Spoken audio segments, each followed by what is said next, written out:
Welcome to the HR Chat Show, one of the world's most downloaded and shared podcasts designed for HR pros, talent execs, tech enthusiasts, and business leaders.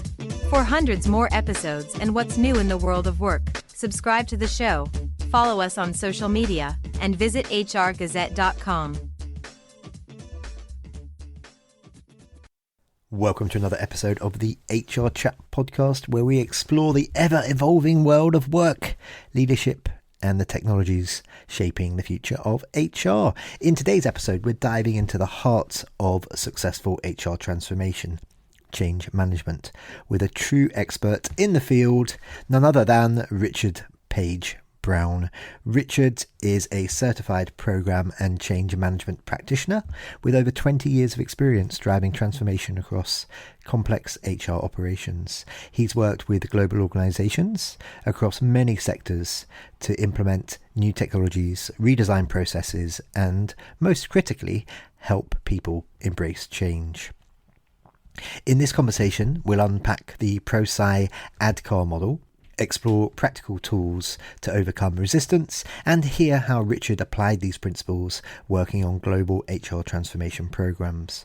Whether you're leading a tech implementation or rethinking your people strategy, this episode is packed with practical takeaways on how to make change stick. I hope you enjoy this conversation that I had with Richard Page Brown. Richard, my friend, how are you doing? Welcome to the show today. Thank you, Bill. Great to be here. Before we go any further, just a quick nod to the Disrupt HR Birmingham chapter. We do lots of cool things in Birmingham with Disrupt. Regular listeners of the show will know that I'm involved with a bunch of those. That's how Richard and I first connected, I think. It's an awesome community. So thank you, Disrupt Birmingham, for putting Richard and I together. Richard, beyond my wee introduction just a second ago, why don't you start by taking a minute or two and introducing yourself to our audience? And as part of that answer, what gets you up in the morning? Yeah, thanks, Bill. So I'm Richard Page Brown. I very much major in that HR transformation space, so working with my sort of project program and change management background. What gets me up in the morning? I think the opportunity to make a real difference. So I've seen lots of businesses do the same thing over and over again, making the same mistakes. And I think it's about learning from those and getting to a point where we're really moving the dial. So that's my key driver, I guess.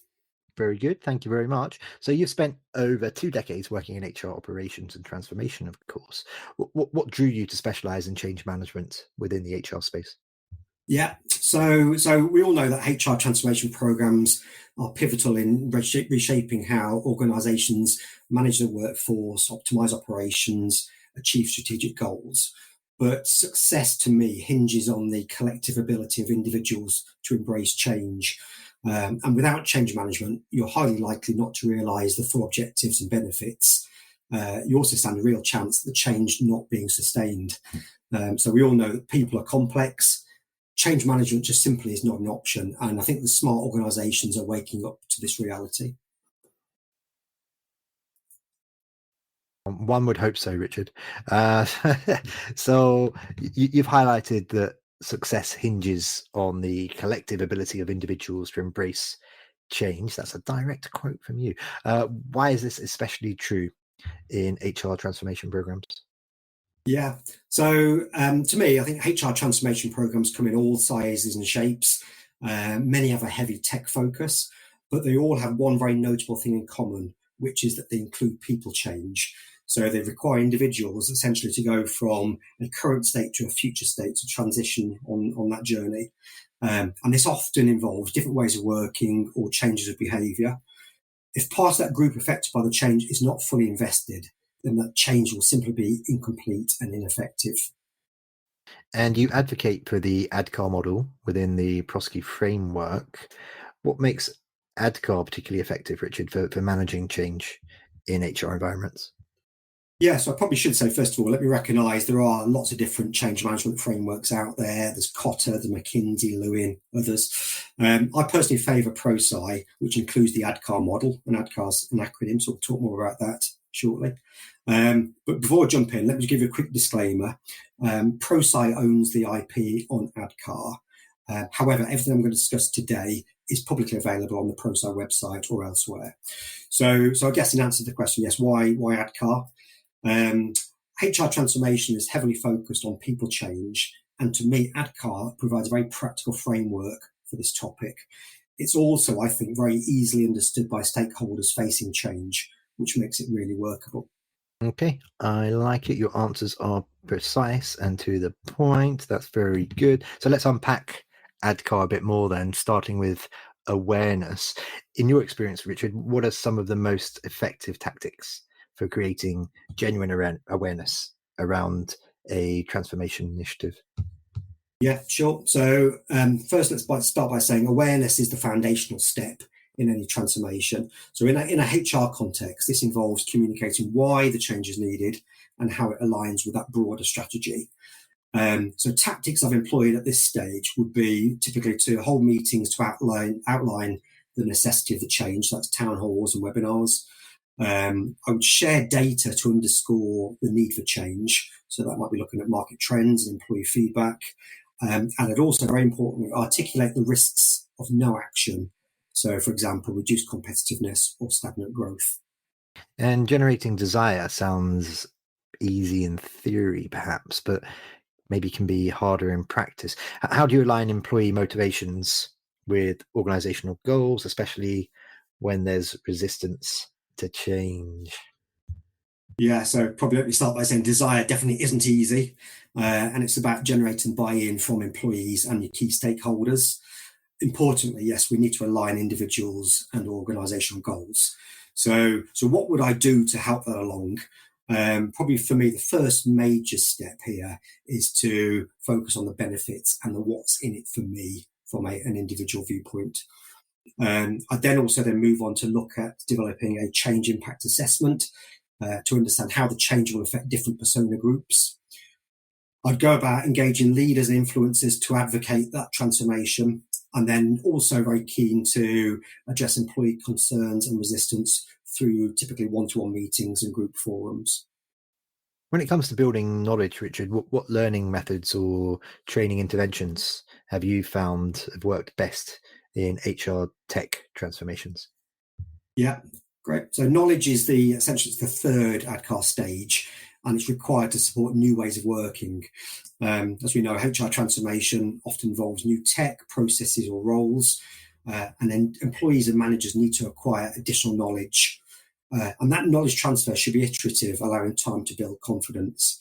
So for me here, key interventions would include probably conducting a learning needs analysis up front, developing and delivering then comprehensive training programs, providing access to e-learning and workshops, and then also focusing by sharing on things like process maps and standard operating procedures.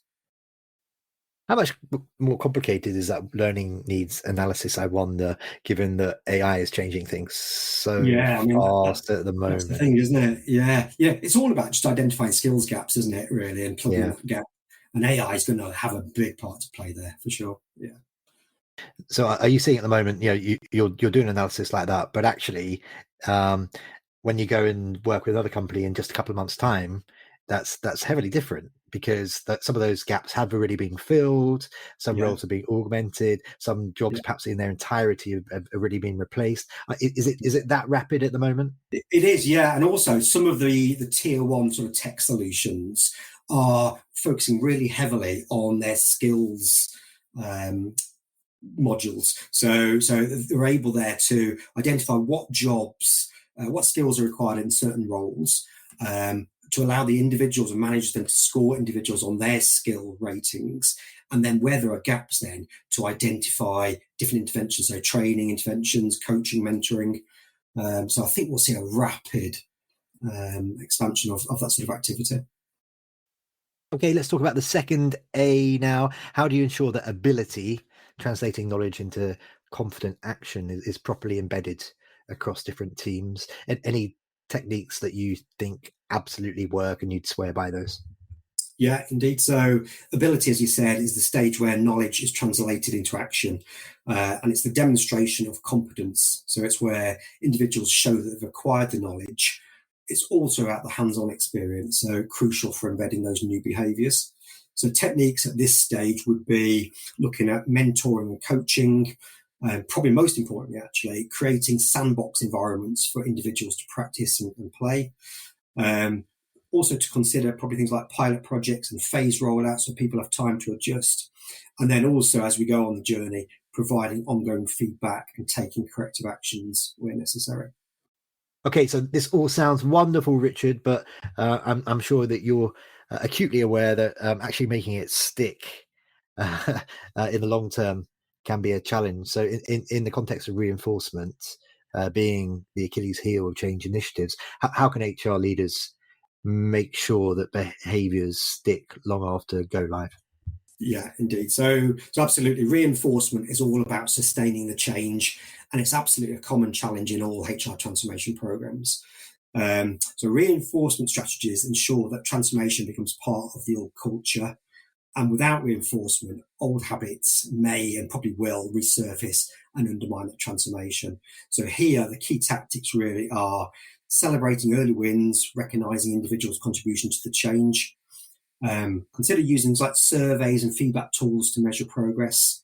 Update job descriptions to enforce and embed that change. And also think about things like your overall performance metrics, reward systems and policies, so that they all then reflect the change and tie the individuals then into the new state. Do HR leaders sometimes face challenges when they're updating a job spec? You know, would there be a conversation when it comes to the annual performance review, if they still exist, for example, that time of the year where they sit down with an employee and the employee says, hang on a minute, this isn't what you hired me for in the first place. Yeah. You can't judge me on these criteria. Okay. What happens in that situation? Yeah, well, with all transformation, you get to a point where either the money runs out, interest runs out, people go chasing the next shiny thing, and the reinforcement activities often get overlooked. So those conversations typically don't take place. So people are in this new world, but they're not fully aligned because their job specs aren't aligned to it or their thinking isn't aligned to it. So you get drift, and then you get that erosion of the benefit. So it's a very silly thing to move on before properly embedding all that stuff. Okay, we are flying through my questions today. Thank you very much. You touched on some key challenges in applying ADKAR, like resistance, poor communication, and limited resources. How do you approach these barriers in a proactive way? Yeah, sure. So the ADKAR model definitely provides that robust framework, but there will be challenges along the way. So you get resistance to change from individuals, perhaps due to fear, uncertainty, or lack of trust. You've got something called the Swiss cheese effect as well, which is basically where you potentially run the risk of having an incomplete or ineffective transition. You might have inadequate communication along the way, leading to misconceptions and disengagement. And oftentimes you're challenged with limited resources, time, budget, expertise, whatever. So addressing these challenges definitely requires proactive planning, engagement, and the need to be adaptable as well. So what I would say is at each ADKAR stage, take your head up, look, listen, take the appropriate action, and make sure that every individual is engaged as part of that journey. Don't be taking shortcuts along the way. Okay, and you've mentioned splitting efforts across tech, project management, and change management. Can you explain why CM should carry the lion's share of focus? Yeah, sure. So, HR transformation programs are complex undertakings, but the tech and the project management are actually mostly known quantities. So, work packages can be managed. If you follow the IKEA instructions, you'll end up with a functional wardrobe. But remember, success hinges on the collective ability of individuals to embrace that change. So it's all about the hearts and minds, getting people to buy into that change. And quite simply, you can't add a task to a project plan and think that change will happen. So change management to me is crucial to delivering that sustained change. We also know as well from ProSci research that initiatives with excellent change management are 7 times more likely to meet and sustain objectives. I like that you used IKEA as an example, and then you used the word hinges. I don't know if that was deliberate, but that was good. As a father, I like a good pun. So you've worked across many HR transformation projects, of course, applying ADKAR in a complex global setting. What were the biggest lessons learned from managing these transformations? Yeah, so I guess, thinking back as a novice, I'd focus on the project tasks and deliverables. I had great project plans and progress reports, and things mostly ran like clockwork. Projects got delivered and the tin got installed. But I knew there was something missing, and I could see that things sometimes were slipping backwards post go live. And then there was the realization, actually, that what I was focusing all my efforts on project and program management and ignoring the change management element. So that was a real light bulb moment for me. So to me, very important to view HR transformations and ADCAR as a linear journey. Definitely don't jump ahead. And what I would say as well, if you imagine each ADCAR stage with a score of, say, between 0 and 5, I would say only progress where the score is 4+. And for HR leaders listening who are about to embark on a transformation project, what's your one piece of advice to ensure that their change management efforts do not fall flat? We like some practical takeaways. Help us out here. Yeah, absolutely. So I guess, reflecting back on all my time doing this stuff, I would say invest properly in change management. And I'm not just talking about the odd bit of comms or the odd training session. So make change management the big focus of your transformation effort right from the outset. Don't be cutting corners. Don't accelerate ahead until you've got those solid foundations in place. And I would say that, remember, the ADCAR model is a really useful tool and will absolutely help you on that journey. Wonderful. And just finally for today, Richard, how can our listeners connect with and learn more about you? Is that LinkedIn? Do you want to share your email address? Are you super cool and all over TikTok? Tell us more. Yeah, so I'm active on LinkedIn. My account, you'll find me as Richard Page Brown. So just go on to LinkedIn and find me there. But happy to engage with all your audience, many of whom I do so already, but great to keep the conversation alive. So whether that's HR transformation, change management, or anything in that sort of space, give me a shout. And just to add to what Richard said there, my experience of Richard, over getting to know him over the last while, is that he's a lovely guy. He's very welcoming. He's very open. So if you shoot him a note, I'm pretty confident he'll get back to you. Unless you've got something stupid to say while you're trying to sell to him, then, that's on you. Richard, that just leaves me to say, for today, sir, thank you very much for being my guest on the HR Chat Show. Thank you, Bill. It's been a real honour. Thank you. Enjoyed it. And listeners, as always, until next time, happy working. Thanks for listening to the HR Chat Show. If you enjoyed this episode, why not subscribe and listen to some of the hundreds of episodes published by HR Gazette? And remember, for what's new in the world of work, subscribe to the show, follow us on social media, and visit hrgazette.com.